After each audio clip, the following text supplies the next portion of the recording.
This episode of the Esoteric Order of Roleplayers is brought to you by the generosity of our backers on Patreon. Go to patreon.com/esotericrp to find out how you can become a backer too. We create and broadcast these episodes live on native lands. We acknowledge these are unceded lands, with diverse communities maintaining connections to these places, and recognize their ancestors, their elders both past and present, and future generations. Learn more by visiting the Native American Rights Fund website at narf.org.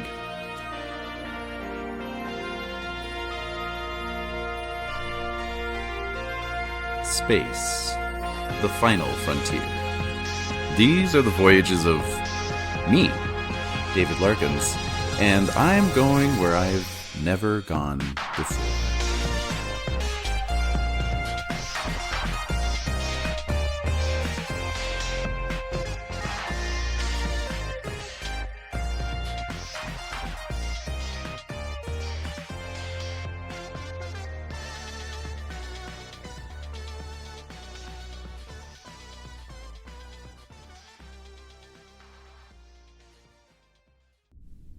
Flight Control Officer's Log, Stardate 29994.4.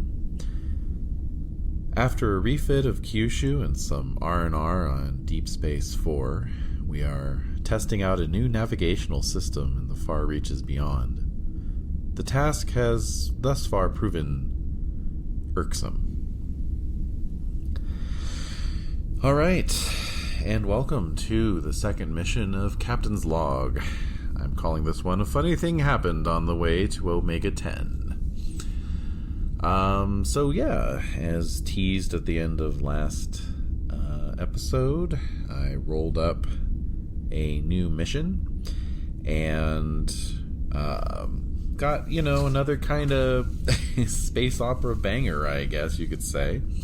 We've got a rogue superweapon, we've got transwarp conduits, we've got a species in the early stages of development that I may or may not have to save.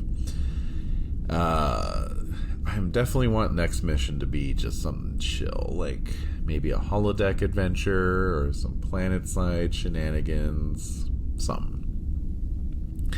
But we'll see how this one goes. I have to say that, my experience thus far with Captain's Log, if I wanted some kind of, let's just say, warp speed introduction to Star Trek lore, really couldn't have asked for a better platform, because, now here's the thing, the book, as I've said before, it's a lengthy book, it's pretty meaty, and I think I've talked before about how really the first, let's see here, it's about 320 pages, let's just say. Let's just say 320 pages. The first 70 pages, so not quite the first quarter, but maybe about the first, fifth or so, is all like an introduction to the Star Trek setting, Star Trek universe. So it's interesting because the book is kind of aimed at people like myself who are like, hey, I've heard of Star Trek, I'm a gamer, maybe I'll pick up this solo game and see what it's all about. And, it spends quite a bit of time sort of taking you through all the basics of the Star Trek universe, etc., etc., and that's all well and good, and, that combined with all the stuff I talked about in my Session 0 episode, it was a pretty good foundation, I'll admit.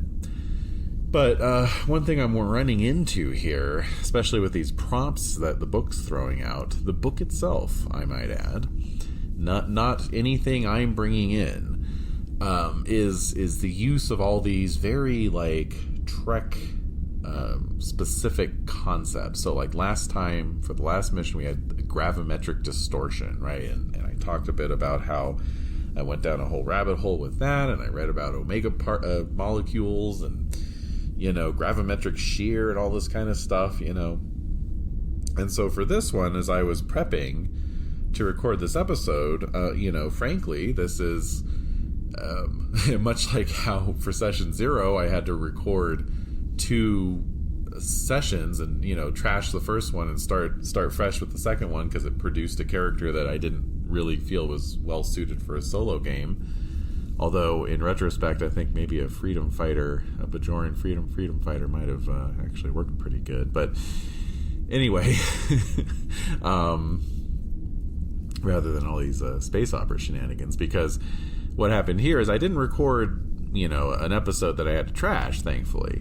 But I did sit down to record an episode, and I started to kind of go over my notes from that epilogue, and I was looking things up, and, you know, what I'm sort of discovering is anytime there's something that comes up from one of these tables that seems like a fairly innocuous, maybe like throwaway term, something like transwarp conduit, for example, or even rogue superweapon for that matter, I'm starting to develop a spidey sense that tells me that's probably a thing in the Star Trek universe. You should look it up.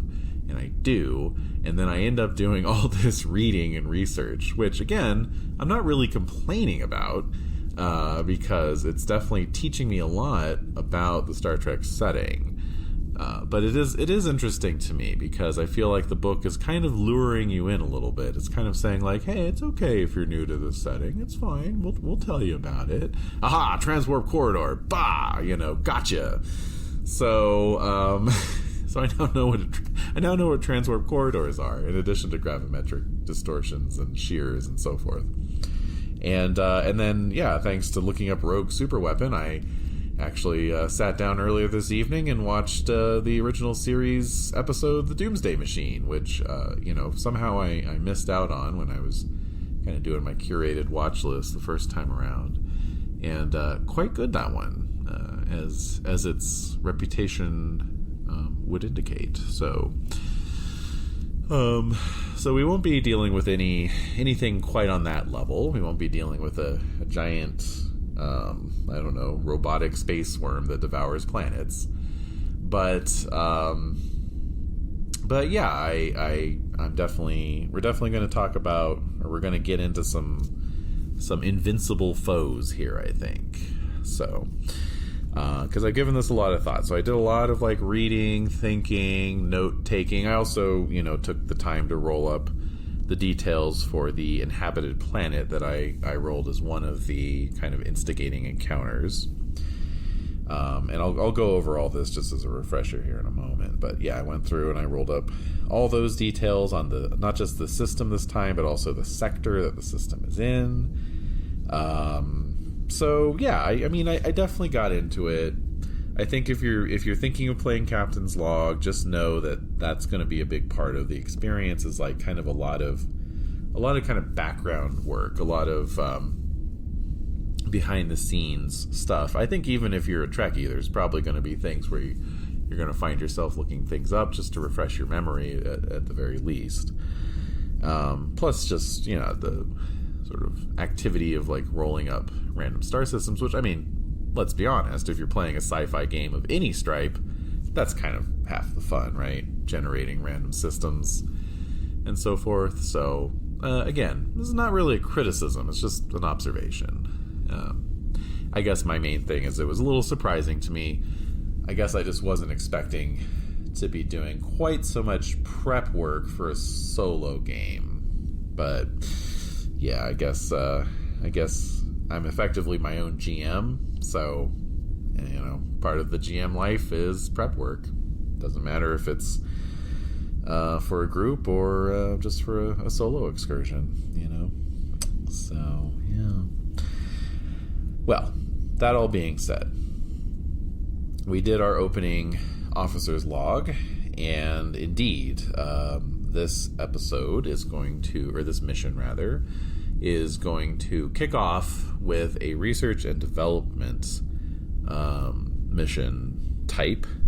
And specifically, we are researching a new navigational system. I rolled a complication of overworked crew, so I think essentially for this mission, I'm going to do a little table ruling. You know, one of the things I was feeling a bit irritated about last episode was I just felt like the victories were coming a little too easily. I wanted a bit more dramatic friction. And so I'm going to use this complication as an opportunity. And what I'm going to do is basically impose a difficulty 2 rating on anything that the crew has to roll for. So not Wyn and not the ship itself. But if I'm using the ship's attributes to roll for any crew person, specifically, it'll be difficulty 2, which essentially means, I'm rolling the 2d20. Normally, you only need one of those to succeed. In this case, both of those would need to succeed to count as a success. And, we'll see if that, I would allow for that changing under the right dramatic circumstances. If there's some kind of reason narratively that might change, I'll lift that restriction, but otherwise I think it'll just apply for the whole mission. So yeah, I've given some thought as to what I want to have happen and where we're going to go. Obviously you have to think about what is your sort of initial scene, what's going on there, set the stage, etc. We'll get into that momentarily. I've also given a lot of thought to this incident and theme thing that we're contending with here. So it tells you to generate your mission or your incident and theme when it's talking about starting out the mission. And what's interesting about that is that although normally I would consider those two descriptors to be quite different, I might choose a theme for an adventure, like this theme, the theme for this adventure is dark mystery, or the theme for this adventure is, coming to terms with loss and grief, or something like that, right? And the incident is, everyone gathers for the funeral of their best friend. That's for the loss and grief theme. Or, everyone finds themselves trapped in a strange gothic manor on the night of a terrible storm when, someone turns up murdered after the dinner party, and that's your dark mystery theme, For one thing, I would kind of expect them to be related to each other. And then secondly, I would sort of expect one thing to be sort of a general statement, a general vibe, if you will, and the other one to be an actual thing that happens. What we have instead here, what they mean by incident is a verb, and what they mean by theme is a noun. Very odd, I have to say. So here's what it says in the book. Now that you have the general mission directive figured out, start adding more conflict to the story by using incidents and themes, details about a situation or event.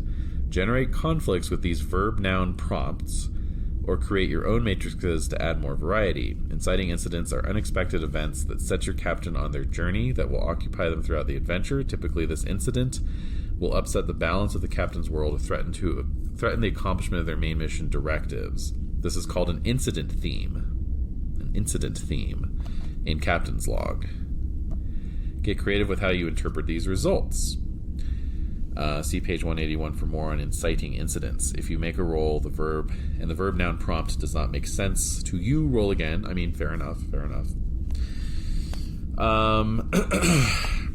That being said, I can't help but look at these as kind of separate things, too. And I guess I'm just sort of pedantically hung up on their use of incident and theme. But if anything, the verb should be the theme, right? Save. So I rolled save for incident and theme for rogue superweapon. I really feel like that should be switched. The incident should be a rogue superweapon and the theme should be save. Right? I mean, am I wrong? Look, here's the thing. I am looking at these as two separate things in some ways. And so, for example, here we could look at it as we have to save a rogue superweapon, which is certainly interesting. And we might end up doing that, I don't know. But I also could look at it as save something from a rogue superweapon. Right? And it does say to be creative in how we interpret it. So, I'm working within the spirit of the game here. I just think that, it's a little odd. It's a little weirdly phrased, I guess, So, for this one, I'm leaning more in the latter direction, that we have to save something from a rogue superweapon. Okay, so before we get into the opening scene of Act 1, there is a little bit of bookkeeping from the end of the last mission. Specifically, there is kind of an advancement mechanic, I guess. It's called milestones. It is left up to me to determine when I feel like my character has reached a milestone, and then from there, we kind of figure out like what that means mechanically. And furthermore, I challenge some values, as they say, and so those values, I need new values to replace the old ones. Since if you recall, we can only challenge a value one time, and then it goes away.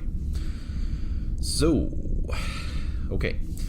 So the values that I challenged were real leaders get their hands dirty and act with confidence even if you don't feel like it. So I gave some thought. I looked at the values matrix that has like 20 different examples. Gave some thought to what new values could come in to replace those old ones based on the events of that mission. And so the first one is crew comes first. That's a new value. I think just derived from, it was very much a crew comes first kind of mission, really, because we didn't leave anyone behind. Captain Galvin refused to allow the thought beings to hijack the minds of his crew, to the detriment of those beings, and their fate when left on the surface of that planet. So, yeah, very much a crew comes first kind of thing. And one thing that I'd kind of like to play with at some point here is the fact that values can be challenged for both positive and negative ends. So they're not necessarily there just to use to give yourself a leg up. One could argue that Captain Galvin was perhaps challenging his crew comes first value when he made that decision, and not necessarily for the best end for that other, cohort of beings. He was sort of condemning them to a rather uncertain and unpleasant fate, if not death outright. So, so we'll see. The other value I decided to add was sensors cannot tell you everything. And, I think that one's fairly obvious. We had, a couple incidents of Picard and the Stargazer crew being unable to see these beings when they appeared on the bridge of Kyushu, and so, obviously, sometimes, what's appearing on a video screen or on a sensor scan is not necessarily going to tell you the whole story or be accurate, so I think that's a very understandable value to pick up. And just based on everything that happened, I very much felt like that was a milestone. I mean, frankly, this is not a long-term, campaign.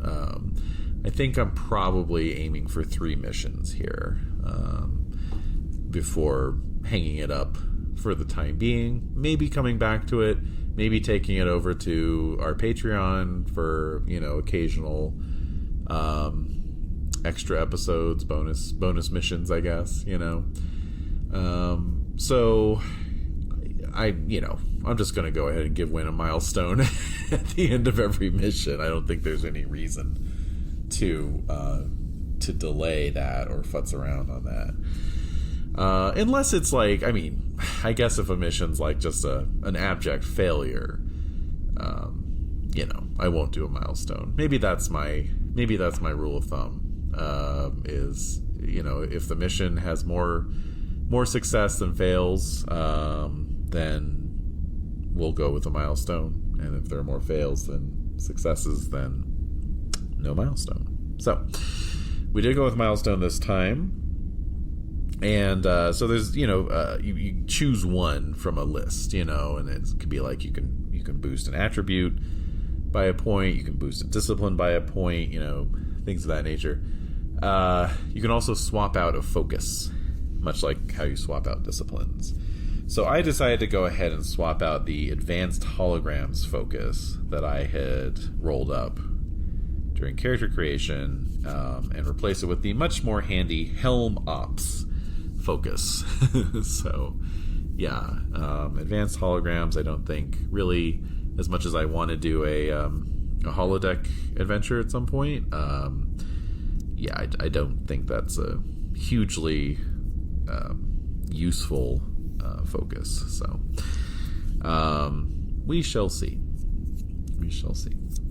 I may come to regret that, but no, I think Helm Ops will come in much more handy. So, including in this very mission. So, I think that was all the bookkeeping. So let's just go ahead and get into Act 1, Scene 1. I contemplated starting this one in medias res. The book talks about like a way that you can do that. It does sound like a fun thing to do. Again, maybe I'll do 4 missions. Maybe I'll do 5. Who knows? 3 to 5. Let's say 3 to 5. I'll do 3 to 5 missions before I call this one complete. Okay. So, because I do want to give myself some time to like kind of explore the many different facets of Captain's Log and the Star Trek universe. But we shall see. Okay, so I contemplated in medias res, but I think because of the nature of the super weapon that I have in mind, I think we'll start out pretty typical. We got to establish a nice typical baseline here, and we got to set up the core problem, which is that Kyushu is flying in deep space out beyond the Deep Space 4 station. So that's another thing, is I'm kind of nailing down where this campaign is set, and I think the Beta Quadrant, kind of on the core side of the map, out near the Romulan, the border with the Romulan Empire, out around there. Okay. And Kyushu's mission is one I think we've talked about of like sort of it's more of an exploratory ship, a little bit patrol, a little bit exploration, right? And so what I decided is, as I indicated in the opening log, is that the refit with this new navigational system happened at Deep Space 4. The crew enjoyed some R&R. It's been a few Earth months since our encounter at Orath Prime, and so we are now out in deep space, and we are testing out this navigational system, and it is not going well. So I think we're gonna just open up again on the bridge, and reference previous show notes for a link to an image of Kyushu's bridge, but it's not the most expansive bridge. It's certainly not the size of the Enterprise, and right now it is chaotic and it is hectic, and Captain Galvin is standing right up near the helm, kind of breathing down Wyn's neck, as Wyn is like sort of desperately working the navigational helm, or whatever you would call it, the navigational station, I guess. We'll have Ensign, the ensign we created before, Ensign Kehoe, is actually piloting the ship. Wyn is the one who is working with this experimental system, and it is proving difficult. Everyone looks a bit harried and bothered. And I'm trying to think of how an experimental navigational system could do that. And I think it's time to do our first probability matrix roll of the session. And I think it has to do with the ship going off course, right? It would have to do with the ship getting lost. So the first question I'll ask of this mission and of the probability matrix is, are we lost? And I'll say that's somewhat probable. And that comes up as a no. So we are actually not lost. Okay, that's good. Do we think we're lost? I'll say that is also somewhat probable. That is true. Okay. So this is the problem then. With the new navigational system, it's hard to tell whether in fact we are indeed on course or not. And so and that is in fact what Captain Galvin is saying to Wyn. Are we in fact lost or not? And Wyn is sort of sweating and like, just give me one moment, Captain, as I pull up these numbers here. I think we're fine, but let me see what I can find out. And so yeah, we will make a roll here. Okay, so obviously the discipline there is con. I'm thinking the attribute is reason. Let's take a look, though, as I'm still familiarizing myself with these things. Okay. Meticulous analysis, detailed planning, gathering of evidence, forming and testing of theories. Okay. And then, not presence, control, possibly. Precise, orderly, and disciplined, highly coordinated. Okay. May use control for an intellectual problem to center themselves and maintain their concentration or find a solution that relies on precision or attention to detail. Actually, that sounds pretty good. So we'll go with control plus con, and that is a 12 or less. I know I said I was exempting Wyn from the difficulty 2, and I will do that as a general rule. But let's say for the initial roll, let's make it difficulty 2. Hot dang. I got both. 5 and a 6. Under 13, or under 12, rather. Okay, great. So Wyn is able to punch in some, clarifying algorithms and looks up at Galvin and says, yes, sir, we are exactly on course as planned. And Galvin, leans forward, squints, and gives an approving nod and a grunt and says, very good. This navigational system is proving far more trouble than I think it's worth. And turns to Lieutenant Thirella, our Andromedan chief engineer, and sort of complains, I'm not even sure exactly what this is supposed to do for us that our old system couldn't. And Thirella says, well, sir, it's quite simple. It actually allows us to plan for avoiding things such as gravimetric shears and other unfortunate such events, and keeps us on track through difficult navigational situations. To which Galvin probably responds, well, then I can't think why the devil we might be out in the middle of deep space where none of those things exist, testing a navigational system that's supposed to help us navigate those hazards. To which Thirella might respond, well, there is something to be said for establishing a baseline, Captain. All right. So with that little bit of Star Trek-y banter, we will mark that first scene a success. This was something I noticed in some of these actual plays I watched, is that some people like to keep their scenes very short, very punchy, mostly just a single task roll, and then you're on to the next thing. And, I think that kind of establishes our overworked crew and what exactly we're doing out here in deep space with this R&D mission. So, yeah, I'm happy with that. All right, so we're going to move on to the second scene here.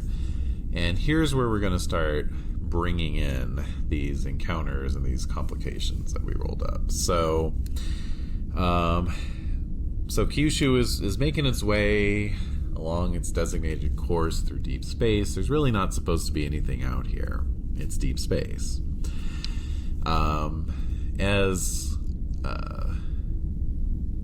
As it's doing so, we've got Wyn at the navigator's station. We've got Kiho at the helm. So we're gonna start out. I have something in mind. I'm gonna give Kiho the first shot here. Just to notice something. Again, this will be difficulty 2. And so we'll do sensor, right, plus con. Okay. All right. So that is 2 successes. Okay. Interesting. Oh, I'm using my new Star Trek Adventures dice, by the way. I ordered them in the Captain Kirk green and gold tunic combo. Very snazzy. And hides your middle-aged gut quite nicely as well. Okay, so alright, so Kiho is at the helm and says, Captain, I'm detecting some strange readings up ahead, seemingly a concentration of tachyon particles, and so I think Galvin and our science officer, our Vulcan Timir, exchanged a curious look, and Galvin would say to Timir, what could explain a strange cluster like that out here in the middle of nowhere? To which Timir would say, unclear, Captain. By all rights, there should not be any such concentration of particles. And so at that point, Galvin would order Wyn to plot a course to take the ship closer in to this cluster of particles. So we will roll for control plus con, I think, again. Or actually, no, sorry, that would be reason plus con, so that's a 13 or less. And since I said I would only make the first roll difficulty 2, I'm glad I said that, because I got 1 success. So Kyushu drops out of warp speed and approaches this tachyon cluster. And let's give another sensor roll. Give it to Wyn this time. So using the ship's sensors again. And would we... Yes, okay. So 13 or less. Okay, 1 success on that. So Wyn, checking the sensor readings as the ship approaches the tachyon cluster, says, Captain, there appears to be some sort of starship in amidst this cluster. And Galvin orders it up on screen, and what we see is a very strange ship. A ship that nobody has seen before. It is large. It is, very like gray and menacing and cybernetic. It's a sphere, not a cube, but a sphere. And it is just hovering there, almost invisible against the blackness of space beyond. And Galvin orders it brought up on hailing frequencies. And says, this is the USS Kyushu, Federation starship. Please identify yourselves. So let us see what we can find out from that. We'll give him a comms plus command roll, difficulty 2, and it's a success. Okay, so let's go to the probability matrix. So many of you will have surmised that this is a Borg spaceship. Remember, we're in the 2350s. This is right when the first sort of contacts between the most sort of like outlying Federation explorations and the most outlying Borg explorations are beginning to happen. And I just felt like, yeah, for a super weapon, we had to go. I didn't want to go all in with a Borg cube, but a Borg sphere is nothing to sneeze at, and it is also an exploratory kind of like scout vessel in and of itself. So it would make sense for it to be one of these first contact ships.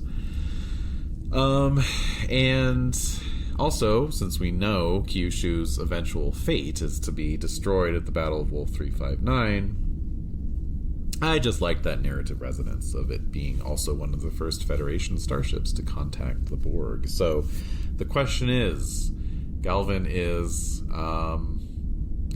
unbeknownst to him, he's poking the bear. So the question is, does the bear lash out? I have some ideas. I know why that tachyon particle cloud is there. So basically, this is the transwarp conduit, right? The Borg sphere has just popped out of this conduit. There's still some particles, sort of scintillating on the sensor screen around it. And the question then is, does the sphere pop right back into that conduit? Does it not, I guess, and then we'll go from there, right? Because if it doesn't, then there will be some other questions. If it does, all right. So, does it pop back into the transwarp conduit now? Because the encounter stipulated that Kyushu is going to be pulled into a transwarp conduit.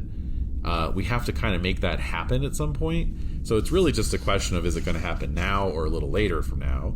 But I'm going to say it's highly probable that it pops back into its conduit, right? It is, after all, just a scout ship, and it's popping out of this conduit, and then like, oh, there's a unknown enemy vessel. We don't know its capabilities yet. We want to retreat a little bit. Come back later, maybe. Okay, so highly probable that it pops back into its conduit, and that is a yes.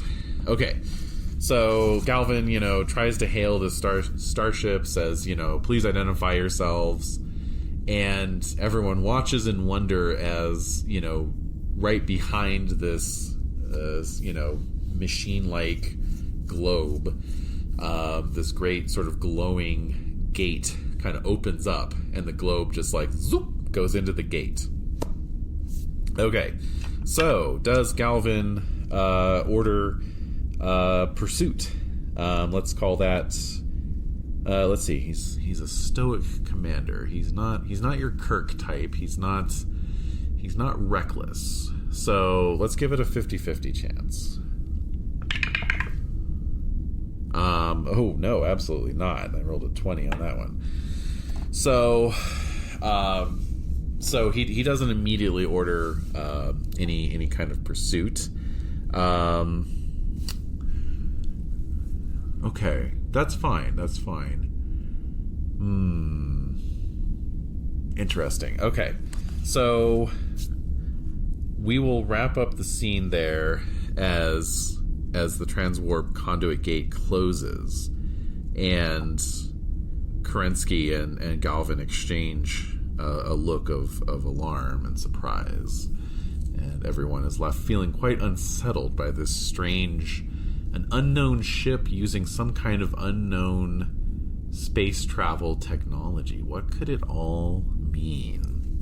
All right, so I'm going to say that now last episode I was also musing that I need to be a little bit more strict on what I decide as a successful scene versus a failure. I'm going to call that one a failure because Galvin did not act with decisiveness, and we did not actually trigger, one of the story prompts, right?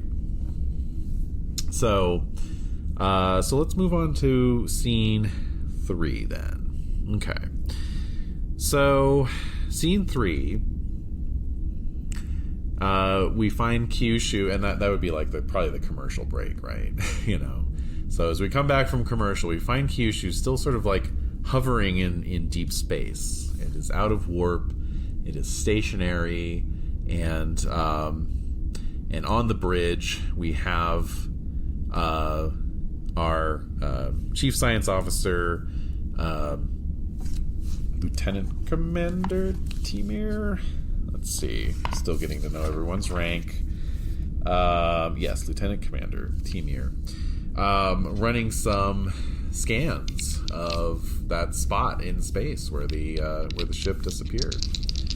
So let's see what's to be seen. This would be a sensor plus science roll, which Kyushu's actually quite good at. Remember, we need 2 successes because the crew is overworked, and we only got the 1. Alright, so Timir is flummoxed. Sir, I cannot seem to locate or discern what method of travel that strange spacecraft was using, or why it simply disappeared from all visual and sensory scans of the area. It seems to have vanished into space, as it were. Alright, so now we can give our hero a chance to show off a little bit. We've got, so Wyn has an engineering of 3 and an insight of 8. That's not great. That's actually her worst attribute. That being said, let's see if maybe, she can come up with an unconventional explanation. Absolutely not. That's a failure. That is an outright fail. Neither one of those rolls succeeded. Have I painted myself into a narrative corner? Well, no, I have not, because we've already determined that the Kyushu's going to get sucked into this what the hell is it called again? Trans-warp conduit. So we'll mark that scene as a fail. Uh-oh. So we've now got 1 success and 2 fails. See, this is more like it. I want this. I want some dramatic tension here. I gotta start succeeding. Okay. So I think for trying to decide what would make a more interesting act break, I think going through the conduit would make, and then coming out the other end, and then kind of setting up the stakes of what's going on the other end of the conduit. That would make for the more interesting act break. Plus, for scene 4, it would be going through the conduit itself. Okay, so I'm not even going to do a probability matrix or anything. We've already established that Kyushu's going to get pulled into this thing. So, okay, so I think on that note, Captain Galvin, more or less throws up his hands, not literally, but, says, very well, Lieutenant Commander. I will make sure to log this in our official report, and in the meantime, let us continue on our route as planned. Junior Lieutenant, as he looks at Wyn, and Wyn turns back and begins plotting out the new navigational, or replotting the navigational course, and then Galvin turns to Ensign Kehoe and says, Warp 3, Ensign, engage.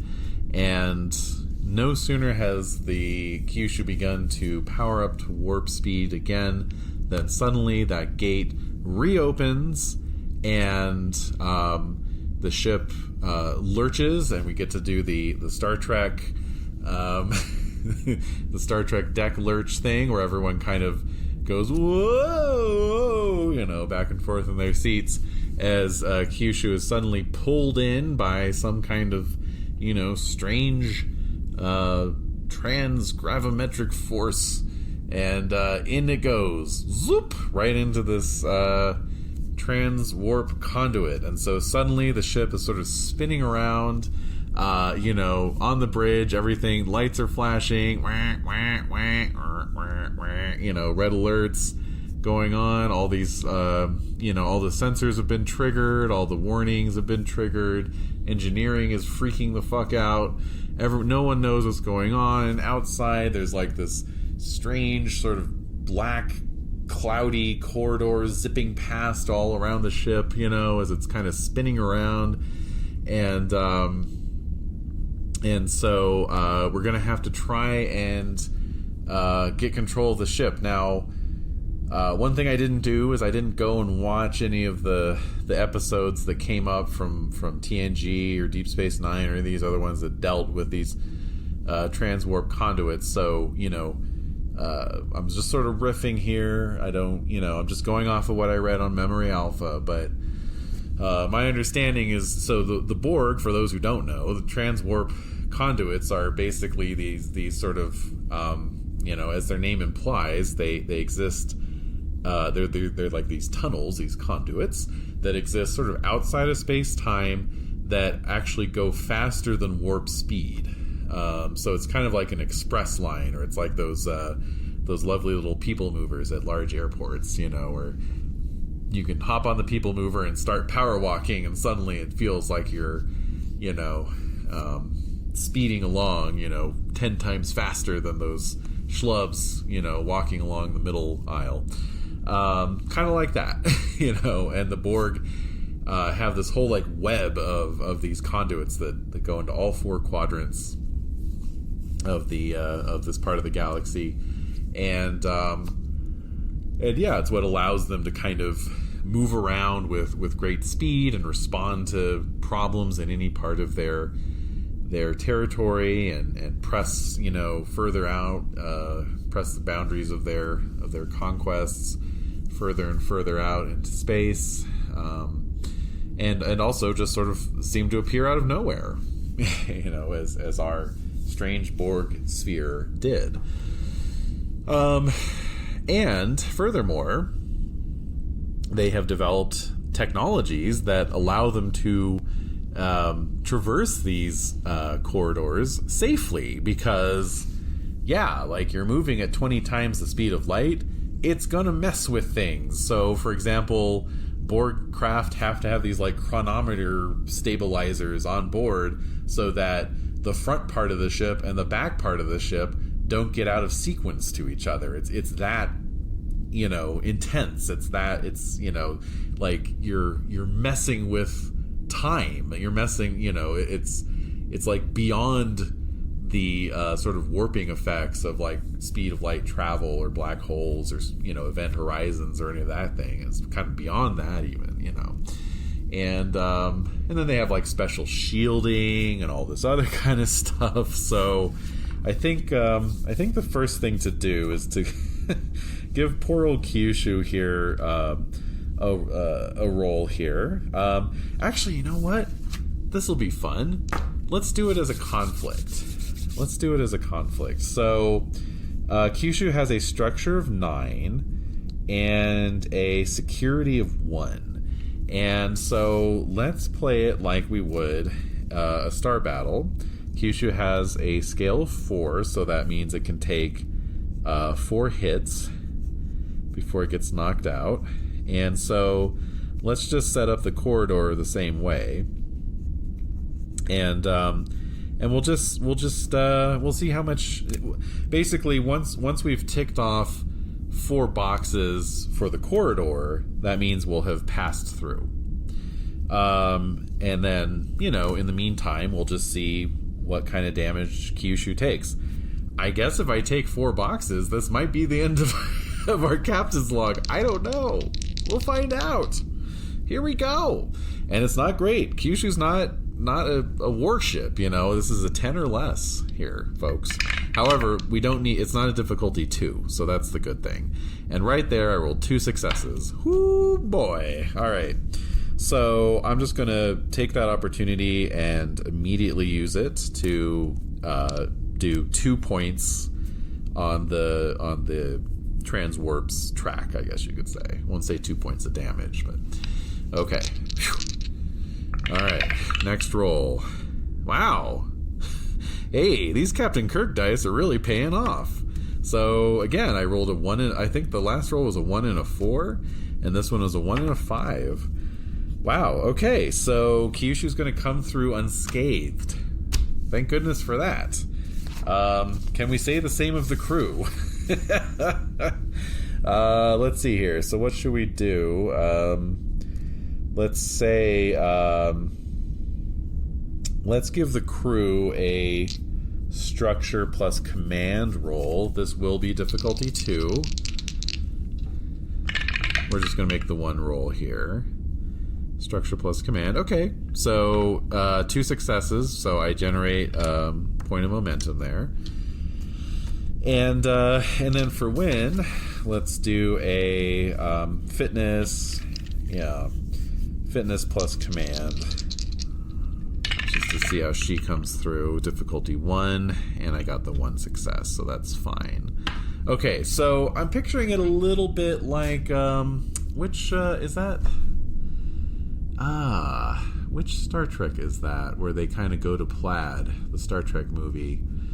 That it's like they go into some kind of weird warp field where it's like everyone slows down and they're all blurry, and is that the motion picture, or is that?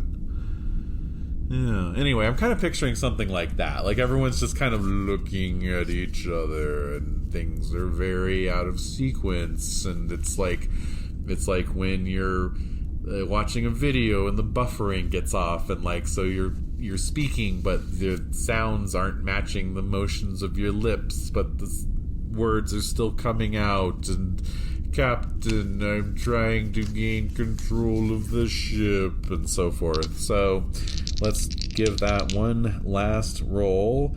Daring plus con for Wyn. Take control of the ship. Get her righted. Oh, it's a failure. It's a failure, everybody. Okay. I think I can use... Can I use this? Yes, I'm going to use this point of momentum to re-roll one of those dice. Come on, man. Let's see. I know I asked for this, but still. 13 or less. Here we go. An 11. Oh, yes. Okay, see, then this is the adrenaline rush I've been looking for. There's no adrenaline. Don't worry. This is the dopamine hit I've been looking for. There we go. All right. So, so Kyushu becomes the first Federation starship, the first non-Brazilian starship to travel through time. That's a Simpsons reference. All right. So, no, but it becomes the first Federation starship to travel through a transwarp conduit. So, a rare distinction. And pops out the other side. Okay, so we will definitely mark that as a success. The ship came through unscathed. The crew made it through okay. Wyn managed to get the ship under control, and then it comes out the other side. And so we find ourselves in a strange, unknown star system. It's a binary system. 2 red dwarf suns, in close binary orbit to each other, and some planets coming up on the sensors as well. So yeah, so everyone's a bit beaded sweat on their brows and looking a little bit the worse for wear, but everyone's okay. Captain Galvin calls for a status report. All the reports come back from all the different parts of the ship. Status A-OK, holding steady, and let's get a sensor report. Sensors. So let's see. That would be sensors, obviously. Plus science, I suppose. All right, 1 success. But we have a difficulty 2 in effect. Okay. So Lieutenant Commander Timir is reading the sensors, and I'm going to say with the 1 success, he's able to, Timir's a lady. All right, she's able to get like the most basic details. So, Captain, it would appear that the system we are in has 5 planets, and currently attempting to find, fix our point in space. So, let's see. Who wants to do what?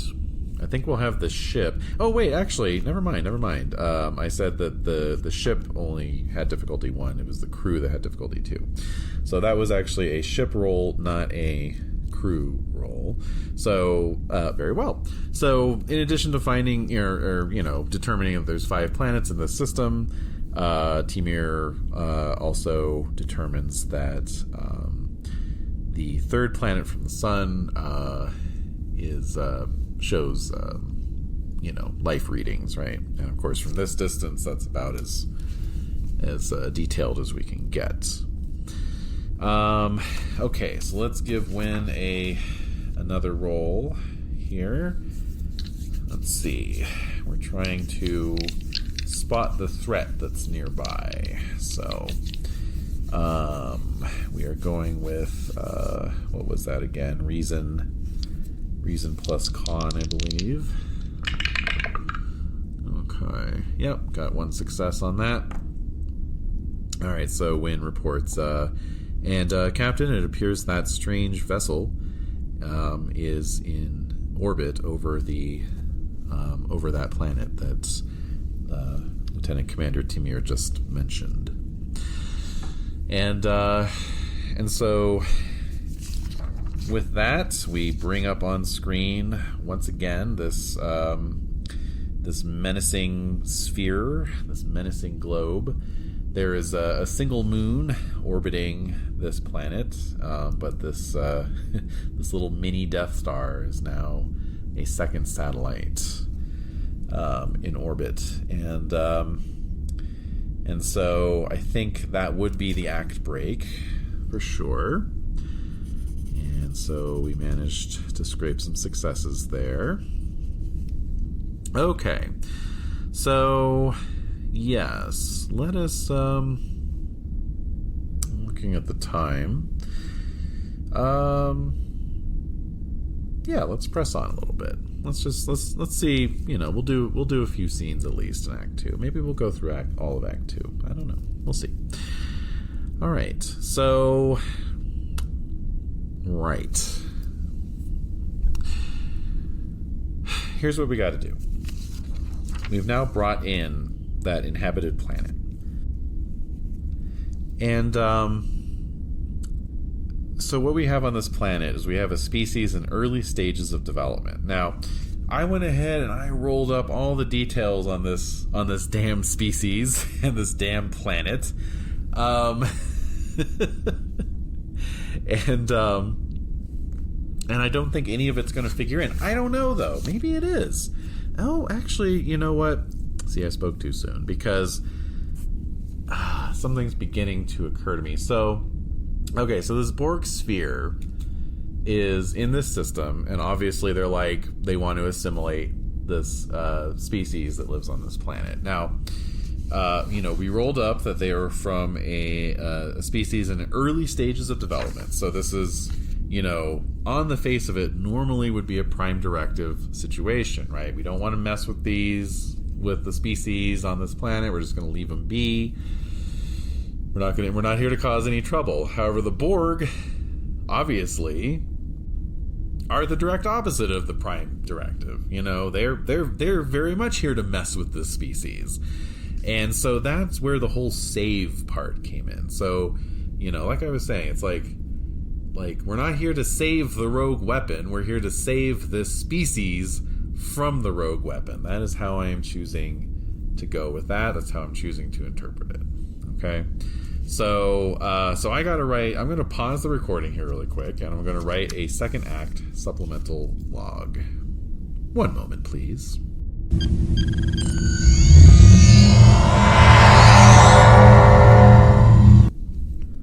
Flight Control Officer's log supplemental. We find ourselves positioned at a Lagrange point between an unknown Class O planet and its moon. On the far side of the planet, a strange alien vessel hovers in synchronous orbit, its motivations unknown. Alright, so we are into Act 2, and Kyushu is in grave danger, although its crew does not quite realize this. I think there's sort of two things at play here as we move into this new act. One is going to be fixing the ship in space. Where are we exactly? And then the other is to determine what the hell the Borg are up to and what they're going to do.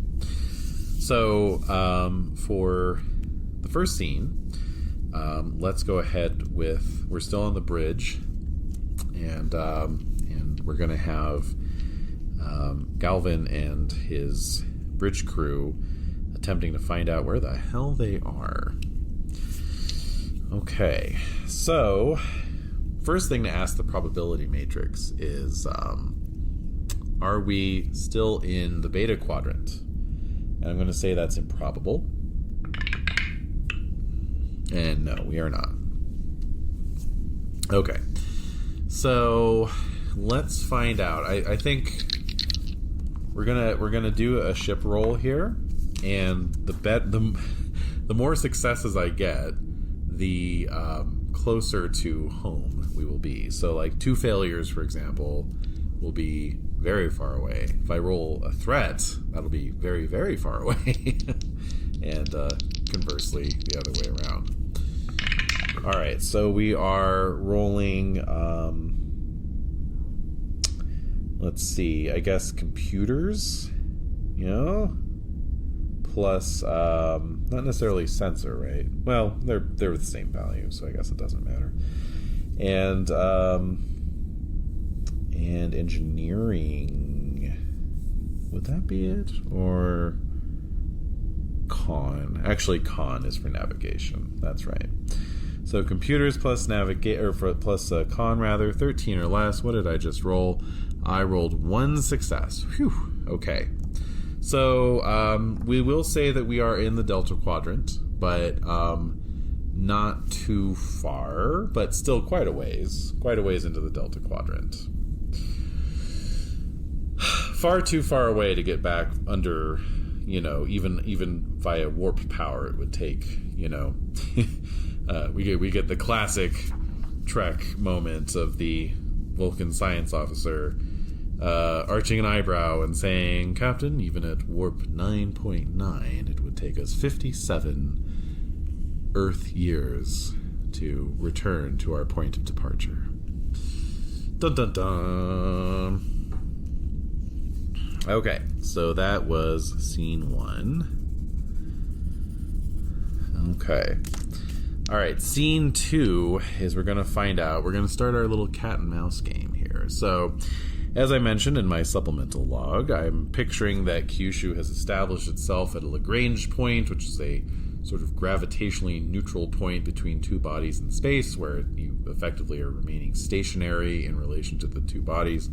So it has established itself at one of these Lagrange points of this Class O planet. Now, Class O planet is a Federation designation, and it's, stands for ocean. This is a, 95% water-based planet with just some scattered archipelagos in various, locations around the planetary surface, but it is otherwise habitable, conducive to life, a perfectly nice planet to be on. Until the Borg show up, of course. So,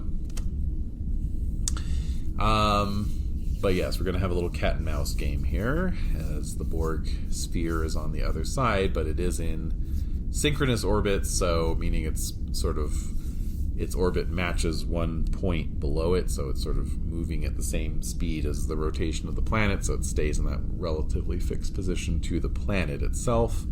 So they're going to come around, think the climactic battle in New Hope, with the Death Star waiting for the moon to come around the planet. Yavin, right? I guess. Yeah. Oh my god. Too many nerd franchises knocking around in my head. Anyway, you know what I'm talking about. Alright. So, does the Borg sphere know that Kyushu is here? We are going to say that is highly probable. Come on, man. Let's roll that natural 20. Oh, so close. So close. An 18 or less is a yes, and I rolled a 17. Alright. So the Borg have detected our plucky Federation starship. Alright. Have the Borg sent... what would you call them? Not an away team. We'll call them an assimilation team. Have they sent an assimilation team down to the surface of this planet, which I have dubbed Omega 10? Or rather, the random planet name matrix dubbed Omega 10. I mean, they're either still conducting scans of the planet, or they've sent some teams down. So let's ask a different question. Are they still conducting scans of the planet? We'll say that's probable. That's a no. Okay, so then I would say that would boost the chances of my next question, which is, have they sent teams down to the surface of the planet? That is, I'd say highly probable now. They've obviously accomplished their scans, and yes, they have teams down on the surface of the planet. Now, that actually kind of helps our cause over here on board Kyushu, because that means most of the... In fact, I would say, yeah, like the sphere itself just has like a skeleton crew on it, right? Most of the, several thousand Borgoids, Borg bots, Borg crew are on the surface of this planet. Okay. So, that being said, I don't think Kyushu's in any direct danger at the moment. Even though the skeleton crew still up on the sphere have detected this enemy or foreign vessel and its appearance in the vicinity, in the neighborhood. And so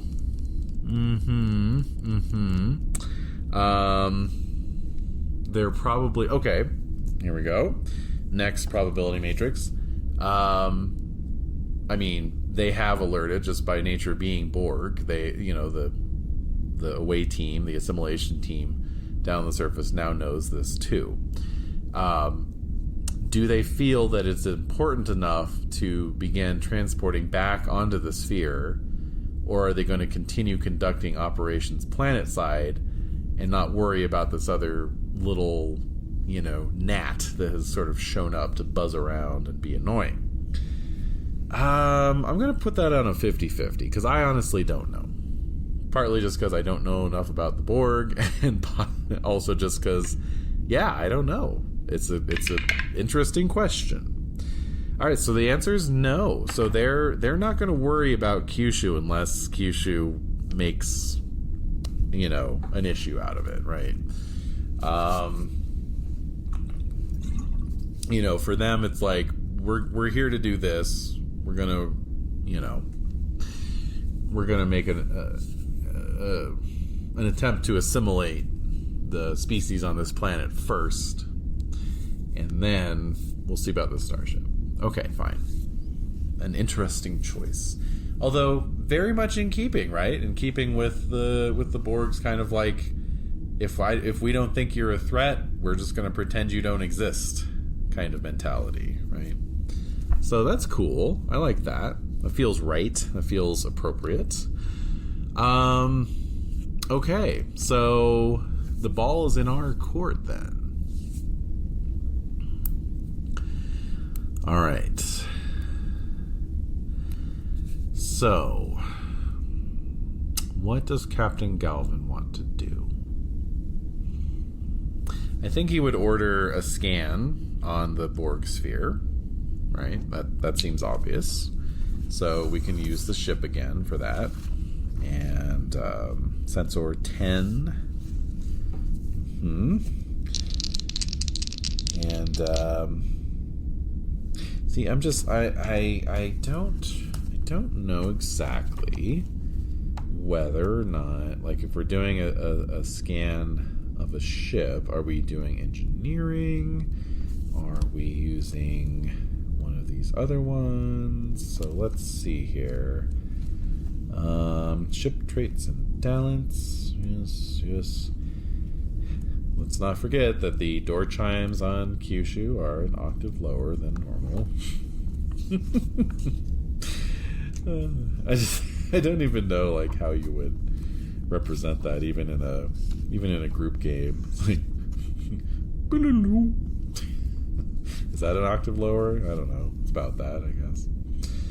All right, so let's see here. All right, starship talent matrix new.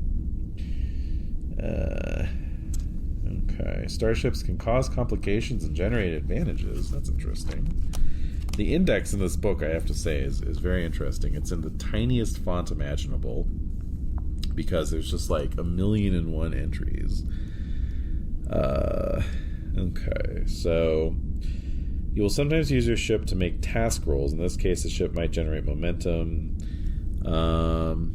You may roll on the advantages matrix, and also if threat is generated. Okay, well that makes sense. Okay. When playing a commanding officer in solo mode, you will likely roll for the starship as an independent character for many of the ship's actions. Yes, as we have seen. Okay, so at any rate, let's see here. Well, this is very interesting. Unless I'm missing something, there's actually nothing in this book that defines the actual ship's systems or departments. There is a page of example ship actions. So a scan is sensors plus science. So we'll go with that. But yeah, that's an interesting oversight, I would think. All right, 14 or less. 14 or less to get a scan of this Borg vessel. Okay, there we go. So, speaking of generating advantages, I rolled 2 successes, so let us go ahead and generate an advantage. But yeah, I think, running a scan of this Borg vessel, we get your sort of classic Borg first contact results, which is just highly advanced construction, shielding, quite unlike anything the Federation has encountered before, etc., strange life readings, etc. So let's go ahead and roll that advantage. And, ooh, a 20. Roll twice and gain both advantages. Hey-oh! Oh, shit. Is the Kyushu going to blow up a Borg sphere by the end of this? We'll find out.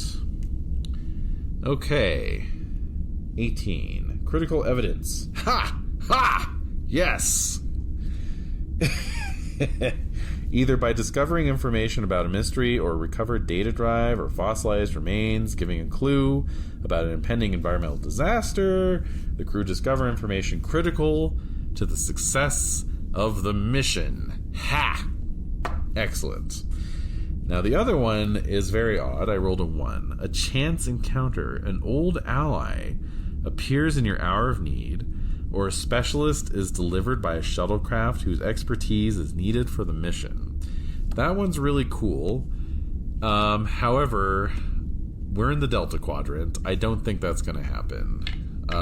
So let me just re-roll that one. Second wind, a boost of energy. Oh, we've had this. We've had this before. Boost of energy helps with dealing with a tense situation and allows you to regain some of the control needed to accomplish your goals. Wow, look at that. So I even said at the beginning of this episode that if something happened to remove the overworked crew condition, I would do so. Obviously, that's it. Okay. So I think this is a great place to pause. It's a little early, but the Kyushu has discovered critical information that will allow it, that will give it a leg up. And I need to do some reading. My understanding is that the Delta Quadrant source book for Star Trek Adventures actually gives some guidelines of, like, how can a Federation starship defeat a Borg vessel. So I need to do some diving in on that, just read up on Borg spheres in general, etc., etc. So, and again, I'll just put out a call, especially for any of you Trekkies out there who know more about the Borg than I do, which is a pretty low bar.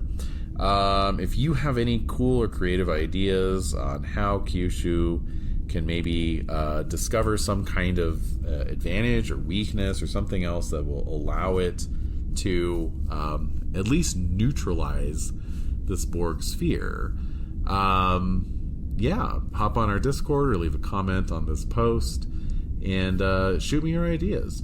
And let's not forget, of course, that the majority of the Borg crew are down on the surface of this planet, attempting to assimilate the Bronze Age flying jellyfish. Yes, that's right. That inhabit this planet. So that's a whole other angle that we might very well be getting into next time. We'll see if the crew needs to beam down to fight some Borg on some island archipelagos, or if the action's going to be happening up on the sphere. Maybe we're going to beam over there and start wrecking shit while the majority of the crew is down on the planet. We'll see. And I haven't even gotten into the nearby red giant with the giant radiation storm surrounding it that I rolled up as another feature of the sector that this system is in, and whether or not that will have any impact on Act 3, we shall see on the next episode of Captain's Log. Until then.